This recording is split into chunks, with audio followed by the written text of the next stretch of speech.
நம்முடைய பிதாவாகிய தேவனாலும் நம்முடைய இரட்சகராகிய இயேசு கிறிஸ்துவினாலும் உங்களுக்கு கிருபையும் சமாதானமும் உண்டாவதாக.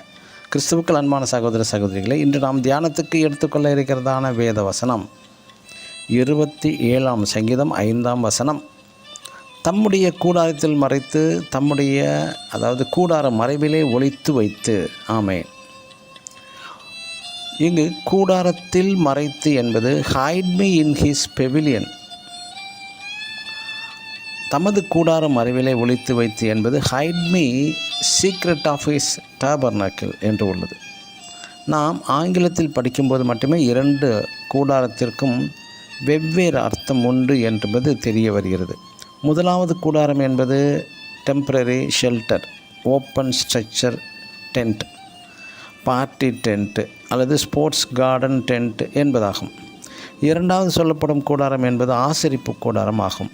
இன்றும் இஸ்ரேலின் டேபர்னாக்கிள் பண்டிகை, கூடார பண்டிகை என்று தங்கள் முன்பிதாக்கள் இஸ்ரேல் ஜனங்கள் 40 வருட அடிமைத்தனத்திலிருந்து எகிப்தின் அந்த விடுதலை பெற்று வனாந்தரத்தில் வாழ்ந்ததான அந்த கூடாரம் போட்டு தங்கின அந்த தினத்தை நினைவு கூறும் வகையில் வருடம் டேபர்னாக்கிள் ஃபெஸ்டிவல் கூடார பண்டிகையை அவர்கள் கொண்டாடி வருகிறார்கள். மற்றும் என்னாகமம் 22ஆம் அதிகாரம் 7ஆம் வசனத்தில் அதன் 7ஆம் வசனம் முதல் வாசிக்கும் பொழுது, இஸ்ரேல் ஜனங்களை சபிக்குமாறு வந்த அந்த பிலேயாம் தீர்க்கதரிசி இஸ்ரேல் ஜனங்களை பார்த்து, wow how goodly are thy tents, அதாவது 4 திசைகளும் கூடாரம் போட்டு இந்த 4 அந்த திசையில் உள்ள கூடாரத்தின் மையப்பகுதியில் ஆசரிப்பு கூடாரம் இருந்தது.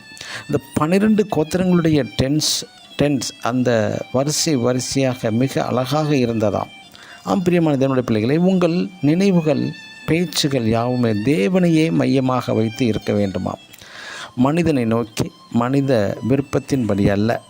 எல்லா சூழ்நிலையிலும் உங்கள் வாழ்க்கை ஆசரிப்பு கூடாரத்தை நோக்கியே, தேவனை மட்டும் நோக்கியே இருக்கும்போது, ஜீவிக்கும்போது உங்களுக்கு முழு பாதுகாப்பு உண்டு.